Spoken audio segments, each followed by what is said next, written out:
And thank you again for joining us here on PM Express. Tonight there is a big conversation that has been brewing for a while, and civil society is warning it's coming to a head. They've issued a statement recently warning of an imminent apocalypse. But all this is becoming even more important as we begin to debate this COVID economic budget, which is, of course, alerting us to tough times ahead for Ghana's economy, particularly because of revenue challenges. We are spending far more than we are earning. And mind you, one of the biggest areas for us as a country when it comes to revenues to try and balance the books comes from this particular sector here called petroleum. But it turns out that civil society is warning this week that this particular industry, that has made it possible for us to have free senior high school because of the monies that has been pouring in from there, is apparently disappearing.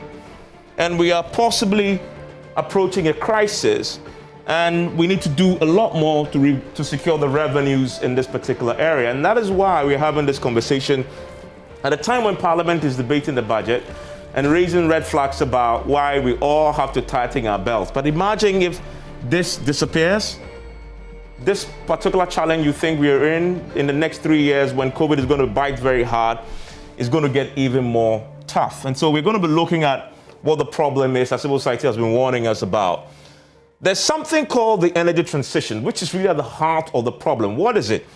The transformation of the global energy, sector from a focus on fossil fuels, which, by the way, Ghana has in abundance, to renewables, right? The West is moving towards renewables. Meanwhile, we have a lot of fossil fuels in our ground, in the seabed, that we haven't even tapped yet.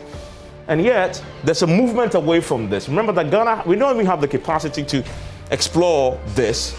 The West, which is, by the way, pushing this particular agenda, has all the technological know-how to push this forward. And they are insisting that we should move from this area. But if we do so, how do we explore for these fossil fuels that are in the ground without capacity? It's a big question that we need to be grappling with here, and that's something we'll be looking into tonight. So that's a big question. And let's see, the two main parts of the world that are leading this, the European Union and the USA. But what is the EU doing on this? They formally approved the bloc's multi-billion euro fund. That is how serious they're taking this. That is to help wean countries off fossil fuels. That is a push that EU is making in this sector. And also they want to eliminate greenhouse gas emissions by 2050. That's by, if you cross half of this particular century. So we have just a little over 30 more years to go for this to become a reality. And they've also agreed to create a 17.5 billion euro fund to support this particular move. And all the companies that come from the EU that will be exploring in this country will have to comply with this. And so there's that shift. BP is a big one, and they are making serious commitments to shift completely. They are not going to be coming to your country to do fossil fuel exploration production because their own home countries are moving away from that. And the big commitments you're making, I'll give you a bit of details on that shortly. Then there's the US. Trump was good for exploration of fossil fuels. He's no more. There is Biden, who is reiterating his desire to end all fossil fuel, subsidies, order the ban on new oil and gas leases. And so this is a global shift.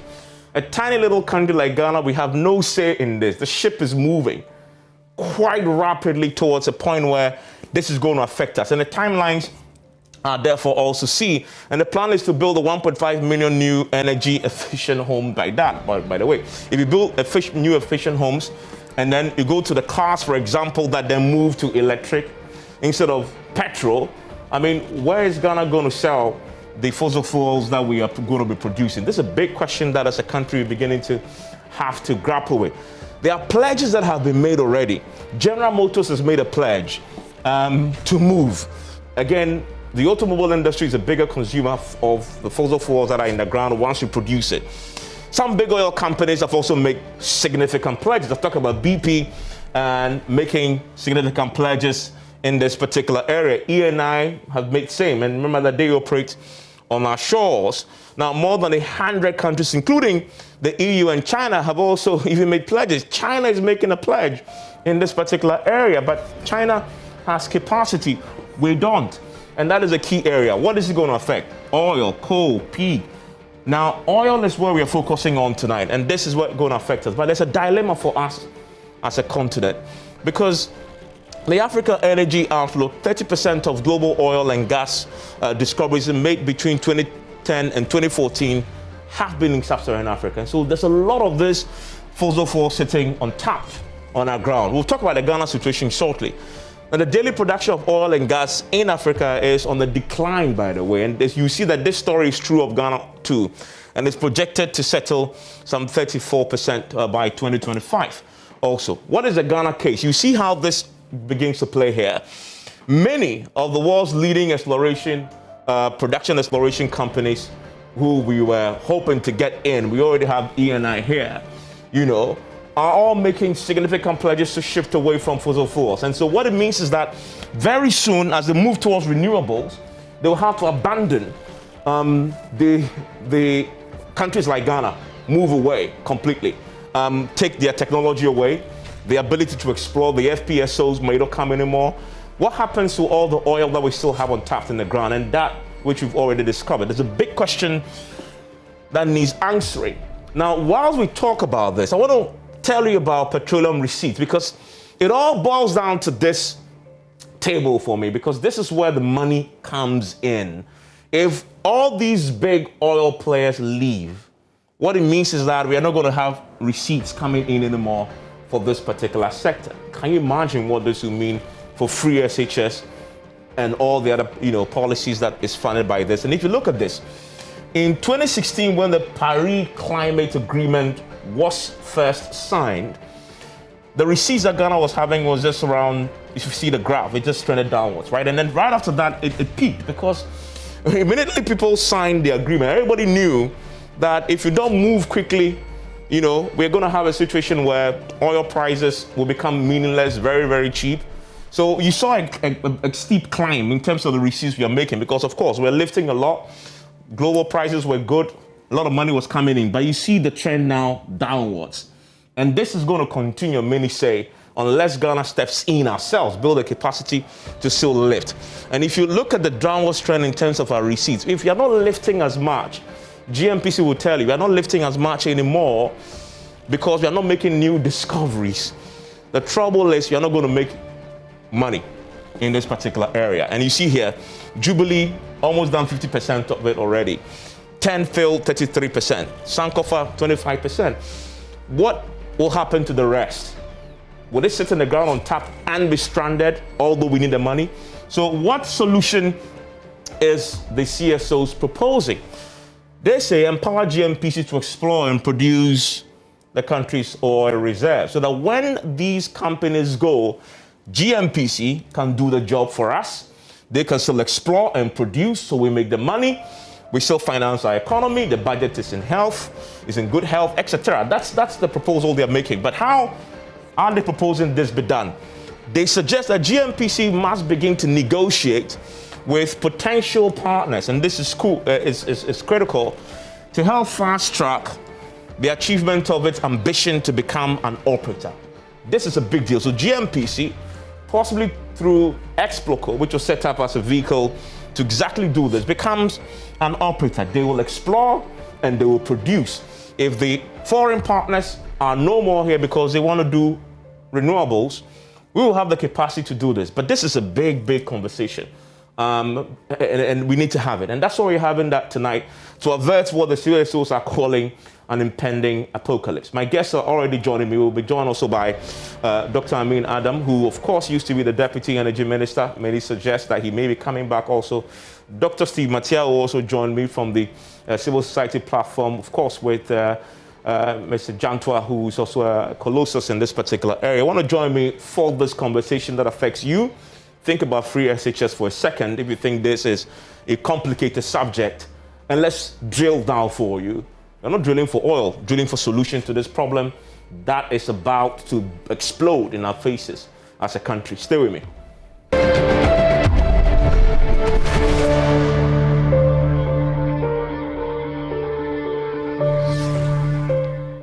And thank you very much for joining us here on PM Express. And on the show tonight is Dr. Steve Matial, who is the chairman of the Civil Society Platform on Oil and Gas. Also joining me is Kwame Janto, is the chairman Oil and Gas Sector AGI, is a past vice chair of the CSPOG, that's the Civil Society Platform on Oil and Gas, and the past vice chair of PIAC, the Public Interest and Accountability Committee. We're expected to be joined shortly by Dr. Mohammed Amin Adam, the former Deputy Energy Minister. Many predict that he may just end up in that same ministry once again. But gentlemen, thank you very much. Dr. Matial, let me start with you. So this so-called energy transition that we've just explained there, many say it is so far ahead of us that why should we even bother about it now? I mean, this is what the projections are, 2050 at least, by which Europe wants to make that crossover completely. We are in 2021. There's nothing to worry about. That is exactly what I initially thought. I thought it was going to be a very long transition until I came across some data that alarmed me. Indeed, it's going to be quicker and faster than we think it is. First and foremost, if you look at the majors, the super majors like BP, and how ambitious they are intending to kind of race towards the 2050 deadline. In fact, they may get there even before the 2050, because for 2021 alone, this year, they are cutting as much as 40% of their investments in fossil fuel. That is quite substantial. It's about half of it. Shell has also pledged to even do much more. In our country, we have ENI. ENI says that, look, we are not going to make any investments in any new project. So it means that they're going to just focus on Sankofa. When it's finished, they are gone. And Sankofa is about 25% exploited already. So we only have about 75%. But mind you, Sankofa is not a very huge field. It's a purely gas field with some small amount of oil. So the oil may be depleted even sooner than we think. And so that really alarms me, because over the last 5-6 years, we've not had any major investments in exploration in Ghana. So which means the oil is stagnated. Exactly. And what we call an oil industry is just 3 fields. And so when you've taken out the oil... It even qualifies as an industry, you just have 3 fields. Sorry? I wonder if it qualifies as an industry. Yeah, exactly. Yeah, that's right. And so really we don't have an industry. And if we don't take the steps to explore more... Now, the majors are not putting in money into exploration. Why? Well, because of the energy transition. Look, the EU has introduced what they call the EU Taxonomy Agenda. Now, under this program, they are categorizing companies between bad and good companies. And so if you're a company that you invest in fossil fuel, you're a bad company. You invest in what they call sustainable projects, you're a good company. And that is to signal to investors where to put their money. Investors would like to put their money into good companies. So gradually, they are being enticed to shift away from fossil fuel. And that is a time for us to begin to think about a coping strategy for Ghana. Because I believe that within the context of the Ghanaian economy, fossil fuel will remain relevant for a very long time to come. Just like coal, a very dirty oil, has remained relevant in the economies of Australia, Japan, China, New Zealand, and even in America. And UK. And the UK. So those who have the resource will not abandon it. But then you will not get external investors to bring their money to invest because of the lure of energy transition. So this is the time to build local capability so that when the investors are no more coming, we are able to, on the basis of our own technical know-how and financial resources, tap this resource for our own domestic use. It will be a very cheap, eventually, crude oil will be a very cheap source of fuel for power generation when the whole world abandons it. Yeah, but the big question is, if it becomes cheap and you have a little bit in abundance in the ground, but these exploration companies and production companies are not available to explore and produce anymore for you, you can't benefit. Yeah, and that is why you build local capability to explore. Okay. They won't do it for you, and so get your own company to begin to lead the process of exploration. In fact, we need to fast track the exploration work in the Petroleum Basin, and also ensure that at least in the shallow waters, in fact, before the IOCs came in, we had done some work. GNPC had led exploration in the offshore zone. And that is what really gave the indication that there's something in the ground. We could do more. And I mean, the experience proves that we've done it before and we could do more. I want to bring you, Mr. Johnson, but I want to wrap this around the current conversation around this economy. We've all seen from the 2021 budget that I haven't heard the word crisis, but it appears we are in an economic crisis with the COVID and all. Today, there's a lot of talk about workers having to, expect that their salaries might not go up for a while. Parliament is fighting the executive for cutting their budget. So there's a huge fight over resources, that revenue that isn't there, and we see how much the petroleum sector contributes to our budget, right? So we are in a crisis, and yet we are saying that this might get worse because if you don't fix the problem now, even the petroleum revenues that it's dwindling, that you're still relying on, might not be there 10, 15, 20 years down the line. How bad is it going to be for our economy if this challenge that you've alerted us on is not addressed? Evans, is it exaggerated to say that this is going to be a crisis? I mean, I saw in the statement something about an imminent apocalypse. Isn't that exaggerated? Evans, before we had oil and gas, what were we doing? We didn't have those revenues, but we were still running our economy. In times of crisis, that is when you pull back. That is when you sit and ask yourself, so how do we handle this going forward? These knocking of heads between the governance institutions, it has to stop because it's not helping any of us. We have to have a situation where government now sits down from what the CSOs are saying, wow, that's an alarming thing going to happen. How do we handle it? First point of call, and I totally and absolutely agree, where the Petroleum Basin is concerned, it's not only GNPC that we should be looking at. We should be getting local companies interested, because in the Petroleum Basin, you don't need an FPSO. You don't need supply vessels. You need a tank, you need pipelines, and you need a pump jack to be able to pump the oil out. And that oil that comes out, we should make sure we have TOR up to scratch, up to date. Everything goes there. We produce our own gas, and if we need another gas infrastructure, we build another one. Between now and the time we're talking about, we can accelerate production added value and make the revenue. Now, when we make the revenue, how do we prioritize that revenue into areas that would turn the money around quickly and give us better revenue than oil? So we have a typical example of Saudi Arabia and those areas. What has happened to them now? They are the major tourist point in the world today. And tourism makes more money than oil and gas. So if we don't plan, and this is where a long-term national development plan comes into focus, not party manifestos, a long-term national development plan that everybody can follow. And it has to start now. Yeah. Unfortunately, Evans, we haven't been able to use the revenues well. We haven't prioritized the revenues, all revenues, better so that we can turn it around quickly.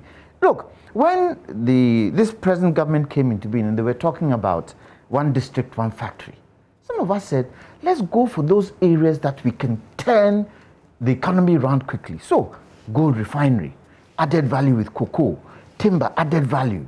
Those areas which we can turn around quickly so that we can start making good money. What happened? We didn't see anything like that. And if we all sit and wait and say, oh, it's 50 years down the line, it's 30 years down the line, as we're talking about it now, it will come and catch us. So Dr. Martel, there's a question about building GNPC's capacity. So they can almost replace or stand in the gap when the operators that we've traditionally had leave. How will that work? Is it Evans? Because we've been talking about this for a while. Yeah. You see, Evans, even without this looming threat of stranded assets or stranded oil, we still would have needed GNPC to build this capability if we had to optimize our returns from oil extraction.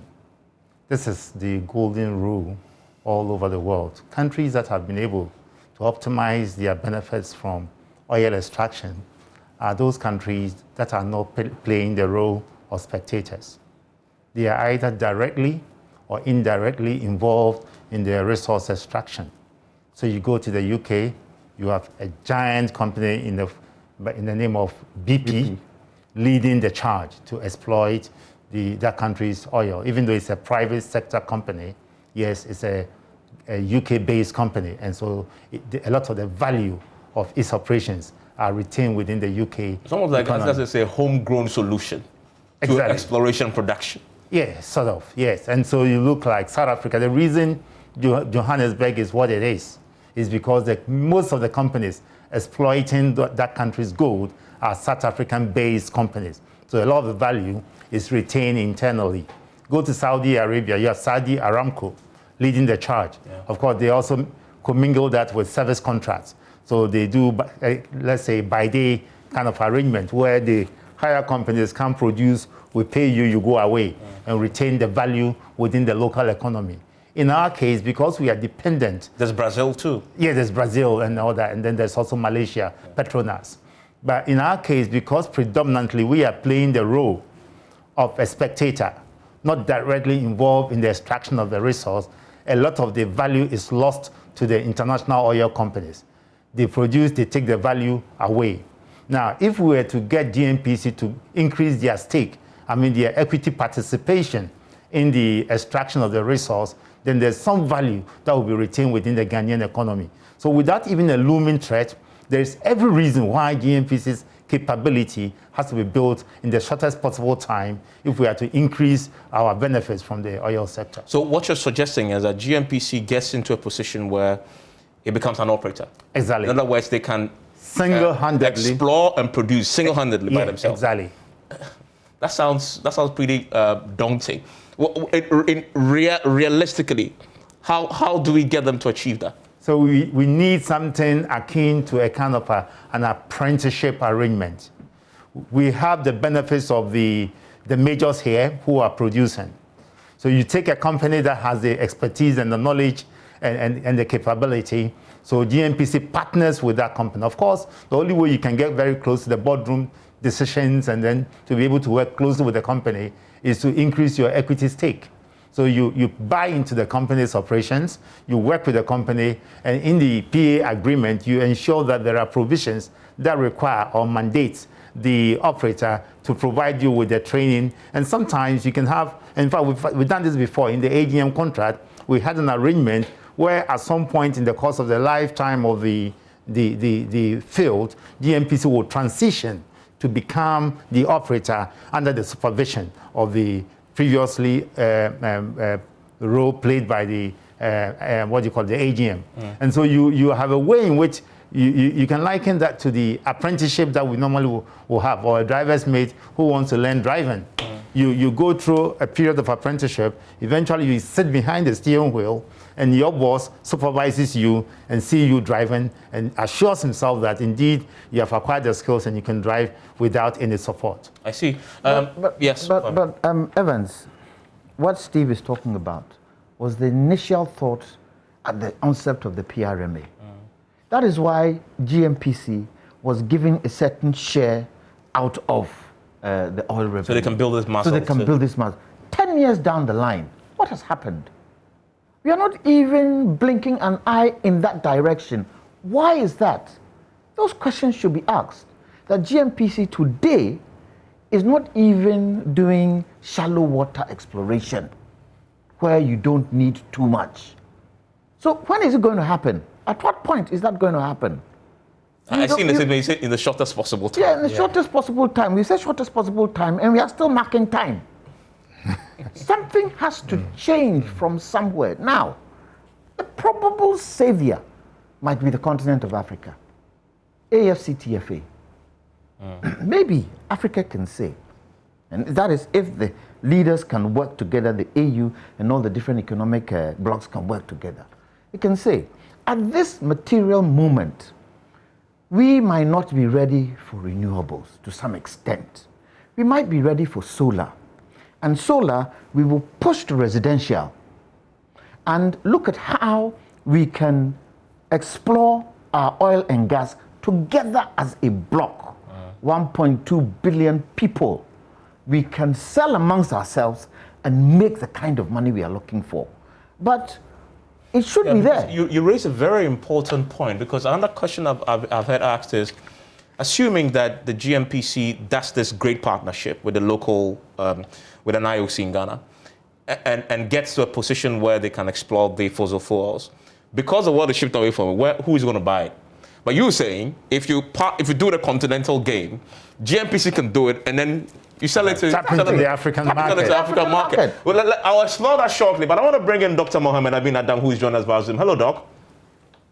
Hello, Vance. How are you? I'm doing well. I haven't spoken to you on PM Express this year after that miraculous win in your constituency, and so let me say Happy New Year and congratulations to you. I mean, you've had a few weeks in Parliament, and so I'm pretty sure that you are enjoying your new office. Yes, settling down slowly, but I'm also learning very fast. I know. So I can be very productive at Parliament. Yeah. You were in charge of petroleum at the Energy Ministry, well, I mean, as a deputy minister, until just a few weeks ago.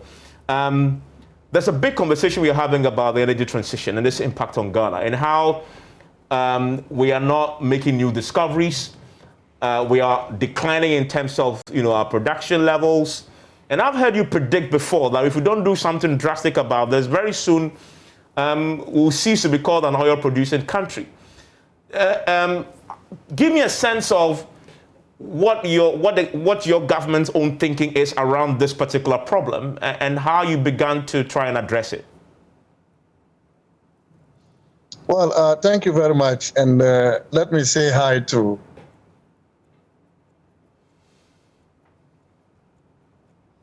they've mentored me so well, and I take a lot of inspiration from them. Yeah, back to your question.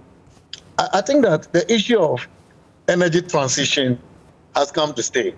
I mean, the world is moving, in some cases, very fast. In some other areas, such as Africa and the developing world, it is not as fast as we see in Europe and the United States of America, but it will catch up with us. And the sooner we prepare ourselves to face the reality of the transition, the better it will be for us. Resources that suffer under this transition are coal resources, and then after coal, you're talking about fossil fuel.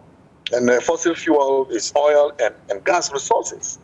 They are considered environmentally inappropriate resources. That has implications, negative implications on our climate and our environment, as a result of which climate change is happening.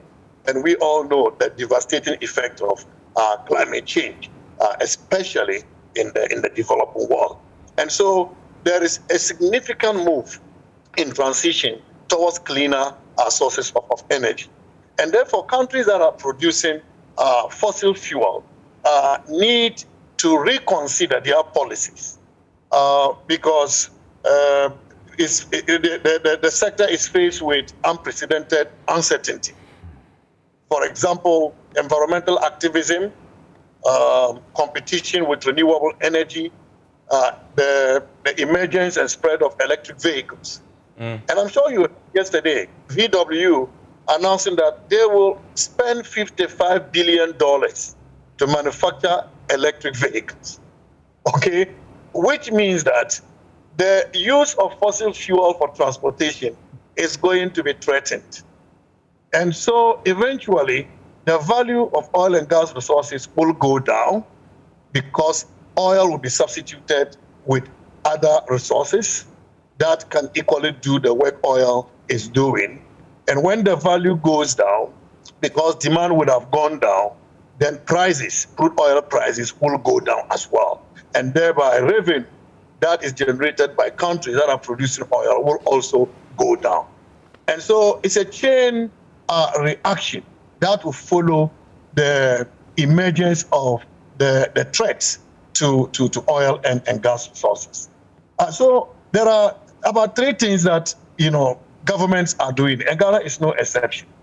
Number 1 is to maximize while the value is still there. And by maximizing while the value is there, it means that you should find ways, technology-wise, you should invest more, you should attract companies that have the wherewithal, so that you can find the oil wherever it is. Whatever your potential is, you should be able to exploit it as quickly as possible before the value goes down. That is one thing governments are doing. And we sought to do this in the last regime. That was why we made amendments to the regulations, the oil and gas regulations in Ghana, to allow for exploration within producing areas. Because prior to that, you needed a new petroleum agreement to do exploration in an area where you are producing.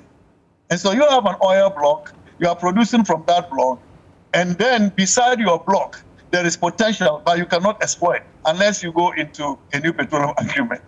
And so it was unattractive, because you would then have to eventually get a different company having a petroleum agreement, working side by side with a company that is producing within the area.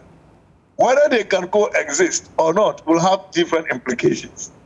Whether the oil will run in between their fields and thereby create room for further negotiation towards unitization or joint development is another case. And so there are very complex issues involved. And therefore, by making the amendments, companies that are producing can get approval from the government and then do exploration in the area. That was intended to support the maximization agenda. The second one we did was to attract companies that have the wherewithal. ExxonMobil, government is negotiating with CNOOC, BP, because these companies have the resources, they have the technology. And so when they come in through accelerated exploration, they will be able to find the oil. And so whether in the Voltaire Basin or in the Kita Basin, we need to pay much attention so that we can find the oil and maximize. The second thing governments are doing, which is also very important, is positioning themselves towards the structural shift in the industry. And when I talk about structural shift in the industry, with the emergence of electric vehicles, demand for fossil fuel will go down. But when it goes down, it may go down, but also rise in favor of another industry. And here I'm talking about petrochemical industry. And so transportation fuel demand for oil will go down, but that of petrochemical will go up, particularly in Africa and Asia, where the drive towards industrialization is still high. And so this structural shift in the oil market is calling for countries to reposition themselves. And countries that are progressive are countries that are building petrochemical-based industries. So they can use the oil to produce fertilizer, paint, plastics, etc., etc. So that is the second. Ghana government also is trying to do this through the establishment of the Petroleum Hub Development Corporation, so that we will develop a petroleum hub in the Western region that will focus on petrochemical-based industry. The third thing countries will have to do, and some of them are already doing, is access to electricity. In sub-Saharan Africa, you still have up to 600 million people who do not have access to electricity. Okay? Renewable energy is still expensive, even though the cost has gone down. And therefore, the only way to reach these people is to use cheaper sources of energy. And natural gas is not just a transition fuel, it's also cleaner, but at this time, it is also less expensive. That is still important. But before you get natural gas, there are two ways. Either you get it in association with oil, or you get it without oil, which means that you will still have to do exploration, you will still have to do development of fields, and then you still have to produce oil.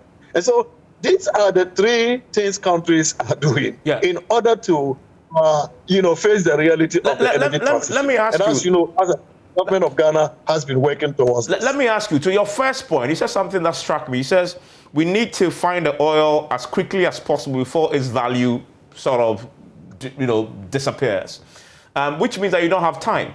And yet, we know that, these companies won't be here forever because all of them will have to make the shift.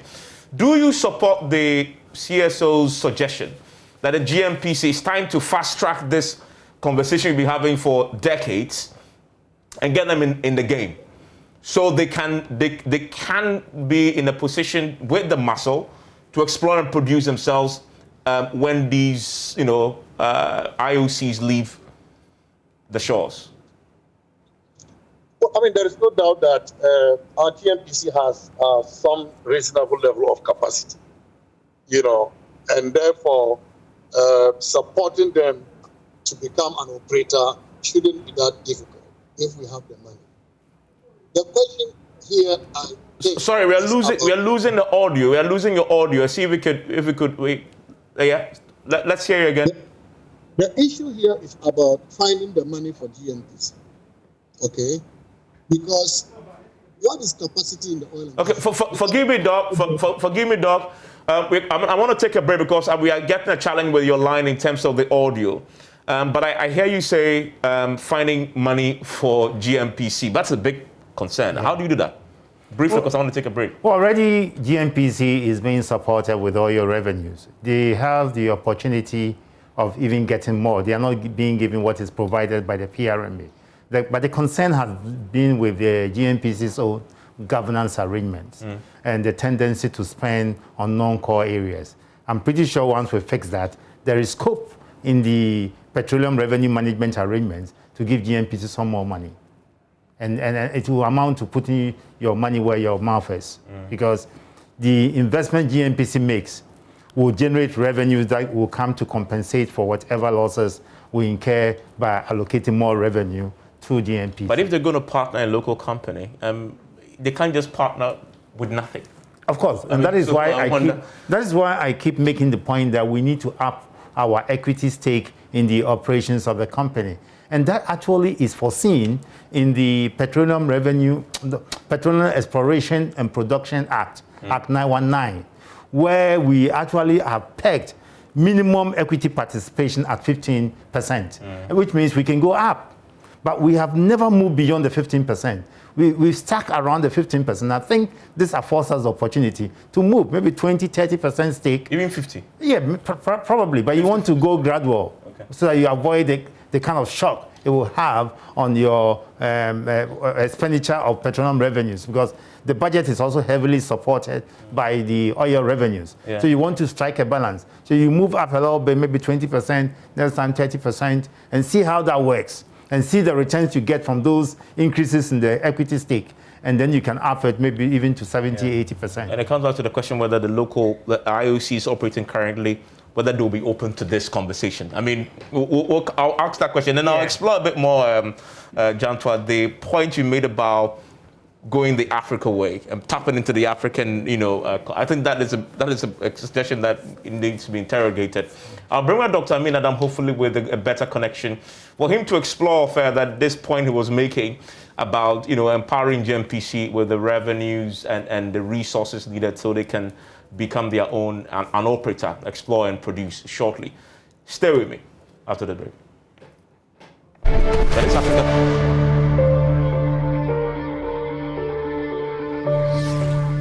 And you're still live here on PM Express. My guest in the studio, Dr. Steve Mateo, who is the chair of the Civil Society Platform Oil and Gas and is a former deputy chair, is Mr. Jantua, who of course joins us also in the studio. Dr. Amin Adam is a former deputy energy minister, is on Zoom. I want to go back to him because he was making a point about, I asked him a question, how do you get GMPC? He agrees, everybody, I think there's a consensus that GMPC must get to a point where they should be able to become an operator. But the question he was raising is, how do you get GMPC there? Dr. Amin Adam, your solution was? Well, so I'm saying that, GMPC certainly needs internal capacity. Still not true. The value chain in the oil business, oil operation. You don't need GMPC to Okay, unfortunately, we're still having a challenge with the audio. Let's get the technical team to try and work with him so we could get him back on that point. What's your contribution to that? I mean, the question you see, as Steve rightly said, that percentage we had with AGM that was brought down to 3% should be ramped up again to 30 and even more. Okay. But however, when you look at what Steve was saying with regards to getting revenue for GMPC, fine. If politicians won't go to GMPC and ask them to subsidize the budget, okay, and that money that we have is going strictly to build GMPC. That has been one of the major problems that PIAC, in my time, in Steve's time, that has come up over and over and over again, and we haven't had the right responses from government. Because if you take money out of GMPC, you're stopping them from doing what they are supposed to do. And you don't pay it back. How do you fill that gap? Now, let me ask a question. The Europeans, the Americans, the Germans are talking about renewable energy and how quickly we needed to ramp it up. With the kind of electricity system we have in Africa today, do you think we are ready for electric cars? Absolutely not. Do you think with the doomsday I imagine you have electric car. All the doomsday we have. Every morning you're going to work at all the doomsday we have, we are ready for electric cars. So if we are not ready for electric cars, what we have now, we've got to be able to work it in such a way that the spare parts of the cars we have, all the things we have now, we add value here and we manufacture it here. And this is where Africa comes in. Because if Ghana is going to specialize in tires, because we've got a lot of rubber to manufacture tires, and Africa says we are going to stick with fossil fuel for a while because our economies are not ready for renewable energy, then we have to have countries that can manufacture all these different parts of the car so that we can supply ourselves. You make a very important point. So your point is saying, for those who say, well, if you empower GMPC and GMPC gets the muscle and can become an operator, and assuming they explore and produce all the reserves in the land, who would buy it? You say, well, there's a huge market on the continent for it. I don't want to go the way of politics. But what the first president aimed to do is what will work for us. We need to find the market, don't we? Yeah. And if the markets abroad have changed their system and our markets here are not ready, do we not come to our own and try and build our own and try and sell to our own? 1.2 billion people near China. You are trying to tell us that we cannot create the kind of resources and money within Africa. We can do it. It isn't something we can't do. Look, if the whole Congo Basin, the water in the Congo Basin can light up the whole of Africa, what can't we do? We just need to sit down and make sure that we understand the trajectory we are going, that we make sure that the politics of our different countries does not intercept what we're trying to do in building this continent, Africa. We would make it. And with time, we will catch up with those in the world. Yeah, I mean, I'm just reading that in the UK currently, the Parliament is discussing a ban on North Sea drilling permits. I mean, this is all because as they're moving. So in other words, now they're even moving to the point where you want to go and explore for fossil fuels. We are not going to give you a license. Evans, they are ready. They are ready. We aren't. Yeah, I mean. So let's look as. I want us to address that hypocrisy there. Some say it's hypocrisy. I mean, is it fair though the way this is being handled, where almost the West they've almost exhausted their they've chopped everything, right? Evans, now they say we should. Evans, maybe it would be good for us. Why do I say that? Aeroplanes. Have they done solar aeroplanes? No. Or have they done solar ships? No. So if they stop all their fossil fuel and we are providing fossil fuel, will they not buy from us? There'll still be a market. Yeah, there'll still be a market. What's your comment on that? No, but see, Honorable Amin makes a very fundamental point that I think we need to avert our minds to. That we may not need fossil fuel for transportation, but we'll still need fossil fuel for industrialization. Look, out of fossil fuel, you can get your fertilizer, Vaseline, creams, and petrochemical industry, paint, and the rest. Yeah. And so definitely we'll have to bring it up if we are to embark on an industrialization drive. So we need it.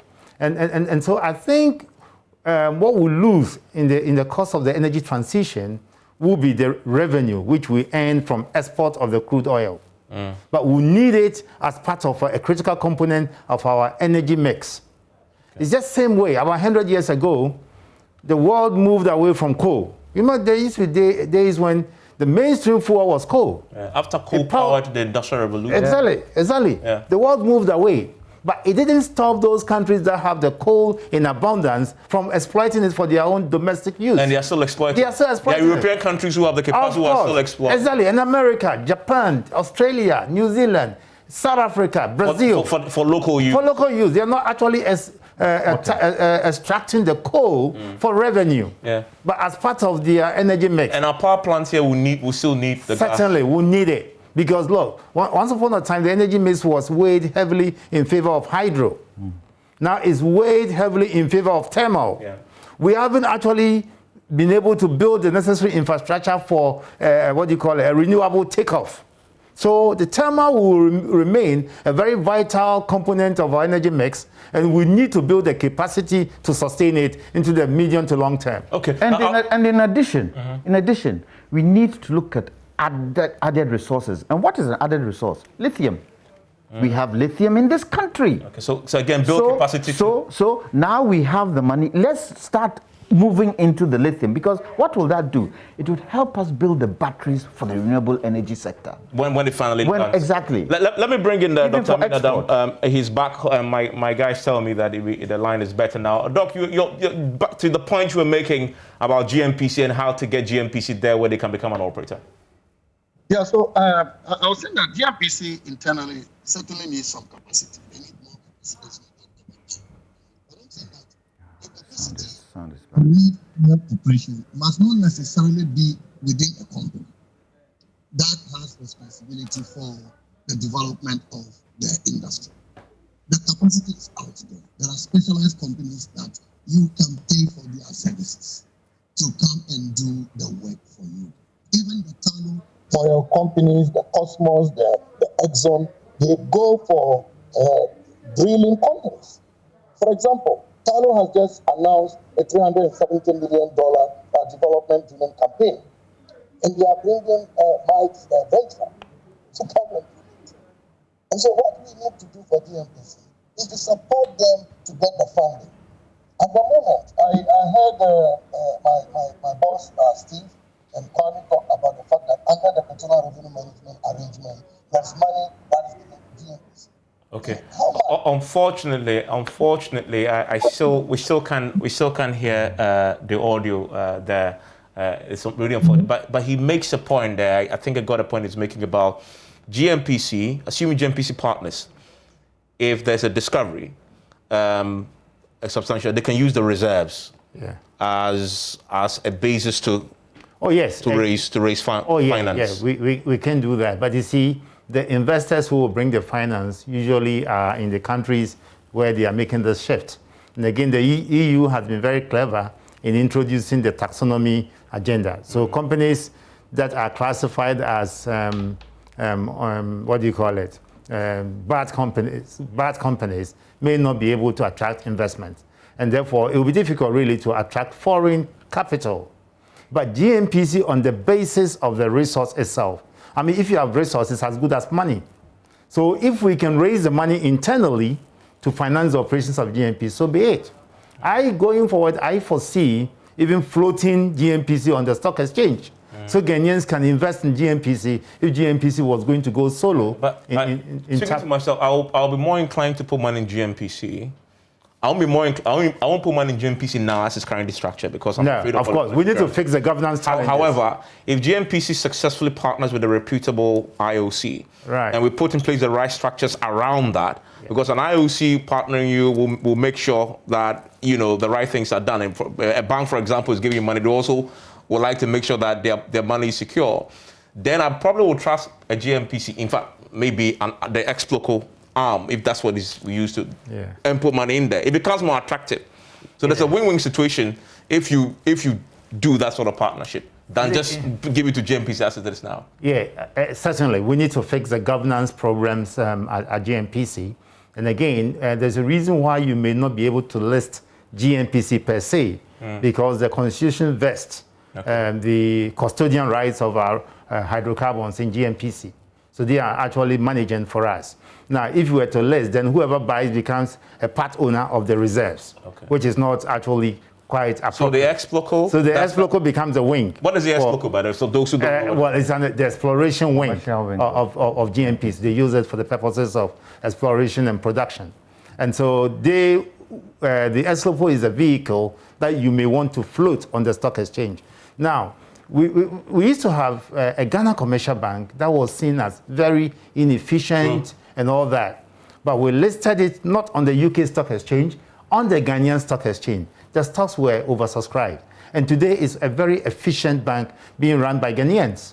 We had the same with the SIC. Largest bank. And GOIL. GOIL today is a market leader. Absolutely. It had the same governance challenges until we took a decision to float GOIL on the stock exchange. Today, GOIL is very efficiently run. So we could do the same with GNPC, not GNPC as a parent company, but at least the ex-local wing, to raise money from Ghanaians for investment in our own oil. And just to add, to look at raising money and getting money outside the oil industry is added value.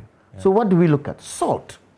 We add value to salt. It's a mineral. We add value to cocoa. We add value to bauxite. We add value to manganese. Before we go, when we sell those things, we get additional money. We can put some investment. Is there appetite? Do you see appetite among IOCs operating in Ghana to take up this? In fact, if as Amina suggested, if government pushes this agenda, do you see an appetite among IOCs in Ghana to take up this partnership? Some might do, some might not. But remember, they have personal interest and no personal friends.